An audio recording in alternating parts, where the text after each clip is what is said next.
ഒരു പ്രിയപ്പെട്ട ടാപ്പിംഗ് തൊഴിലാളി സുഹൃത്തിനാണ് ജീവൻ നഷ്ടമായത്. ഇത് നിരന്തരമായി രാവിലെ 2-3 മണിക്ക് ഈ സമയത്ത് ഇത്രയും കാലം വറുതിയുടെ കാലമായിരുന്നു ഞങ്ങൾക്ക്. ടാപ്പിംഗ് ഇല്ലാതെ സ്വന്തം കുടുംബത്തിന്റെ പ്രയാസങ്ങൾ അകറ്റാൻ കഴിയാതെ വിശ്രമിക്കുന്ന സമയമാണ്. അത് കഴിഞ്ഞിപ്പോൾ ടാപ്പിംഗ് തുടങ്ങുന്ന സമയമാണത്. കുട്ടികളുടെ വിദ്യാഭ്യാസവുമായി ബന്ധപ്പെട്ട വിഷയങ്ങൾ, കുടുംബത്തിന്റെ പ്രയാസങ്ങളൊക്കെ അകറ്റാൻ വേണ്ടി ഞങ്ങളൊരു പ്രിയപ്പെട്ട സഹപ്രവർത്തകൻ ടാപ്പിംഗ് തൊഴിലാളിയായ ഗഫൂറാണ്. ഇന്ന് അദ്ദേഹം പുലർച്ചെ ജോലിക്ക് വേണ്ടി പോകുന്നു. അവിടെ വെച്ചാണ് ഇത്തരം ദാരുണമായ സംഭവം ഉണ്ടായത്. ഞങ്ങൾക്ക് പറയാനുള്ളത്, ഇങ്ങനെ ഒരു സംഭവം നടക്കേണ്ടി വന്നു, അതിന് കാത്തിരിക്കേണ്ടി വന്നു. ഇതിനു മുമ്പ് ഒരു സഹപ്രവർത്തകന്റെ 5ഓളം ആടുകളെ ഇവിടുന്ന് കൊണ്ടുപോയിട്ടുണ്ട്, ഒരു പട്ടിയെ കൊണ്ടുപോയിട്ടുണ്ട്. പട്ടിനെ കൊണ്ടുപോയി. ഞാൻ പറഞ്ഞു, ഇവിടെ അധികൃതരോട് പറഞ്ഞു തെളിവ് വേണം. പിന്നെ അധികൃതരോട് പഞ്ചായത്ത് പറയുമ്പോ അവരും തന്നെ ഇത് ഞങ്ങൾ അവിടെ പറഞ്ഞിട്ടുണ്ട് എന്ന് പറയാനല്ലാതെ തീരുമാനം എടുക്കാൻ ഇവർ ചോദിക്കുന്നത് നമുക്ക് തെളിവ് കൊടുക്കണം. ഒരു പട്ടിനെ കൊണ്ടുപോയ തെളിവ് കൊടുക്കണം. എന്ത് തെളിവാ? ഞങ്ങൾ ഒരു കുഞ്ഞിനെ കൊണ്ടുപോയത് എന്ത് തെളിവാ നമുക്ക് കൊടുക്കാൻ കഴിയാ? പിടിക്കുന്ന തെളിവാണ് ഇത്ര കൂട് വെക്കണമെങ്കിൽ. ഇതൊക്കെ എങ്ങനെ തെളിവ് കൊടുക്കാൻ കഴിയും നമുക്ക്? ആളെ പിടിക്കുമ്പോൾ ഈ സ്പോട്ടിൽ വെച്ച് ഞങ്ങളോട് എല്ലാവിധ കാര്യങ്ങളും ചെയ്തു തരാന്ന് പറഞ്ഞ അധികാരികൾ, ഉത്തരവാദിത്തപ്പെട്ട ആളുകൾ ഇവിടുന്ന് ഈ ബോഡി കൊണ്ടുപോകും. അതിനുശേഷം ഈ ബോർഡ് കൊണ്ടുപോയി കഴിഞ്ഞാൽ യാതൊരുവിധ കുടുംബത്തിന്റെ പ്രയാസങ്ങൾ അകറ്റാനോ ആ കുടുംബത്തിന്റെ ബുദ്ധിമുട്ടുകൾ അകറ്റാനോ അധികാരി വർഗ്ഗങ്ങൾ ആരും തിരിഞ്ഞു നോക്കാറില്ല.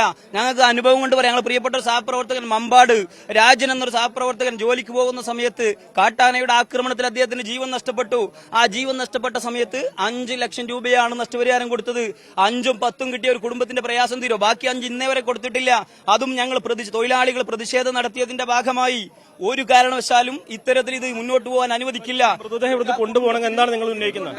മൃതദേഹം കൊണ്ടുപോകണം. ഉത്തരവാദിത്തപ്പെട്ട ആളുകൾ, ഈ പ്രദേശത്തുള്ള ആളുകൾക്ക്, ഞങ്ങൾ ടാപ്പിംഗ് തൊഴിലാളികൾക്ക് കൃത്യമായിട്ടുള്ള കാര്യങ്ങൾ ഉറപ്പ് തരണം. അങ്ങനെ ഉറപ്പ് തന്നാലല്ലാതെ നിങ്ങൾ എന്തൊക്കെയാണ് ആവശ്യപ്പെടുന്നത്?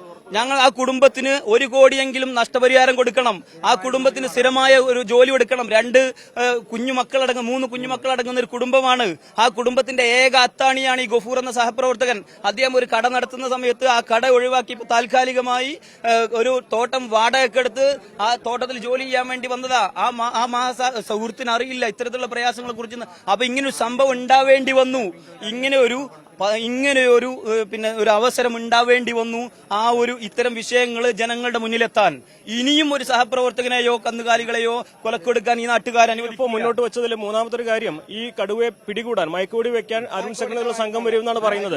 നിങ്ങൾക്ക് ഇപ്പോൾ ഡിഎഫ്ഒ മുന്നോട്ട് വെച്ച കാര്യങ്ങൾ സ്വീകാര്യമാണോ? ഒരിക്കലും സ്വീകാര്യമല്ല. കാരണം ഇത്രയും 3 വർഷത്തോളമായി പരാതി കൊടുത്ത് ഈ പ്രദേശവാസികൾ ഇതിന് കൃത്യമായിട്ടും കാര്യമായിട്ടും ഒരു പരിഹാരം ഉണ്ടാവണമെന്ന് ആവശ്യപ്പെട്ടുകൊണ്ട് നീതി നിഷേധിക്കപ്പെട്ടുകൊണ്ട് ഇവിടെ ജീവിക്കുന്നത്. ഇന്ന് ഈ സമയം വരെ ഞങ്ങളൊരു സഹപ്രവർത്തകന്റെ ജീവൻ നഷ്ടപ്പെടുന്നത് വരെ കാത്തു നിൽക്കേണ്ടി വന്നു.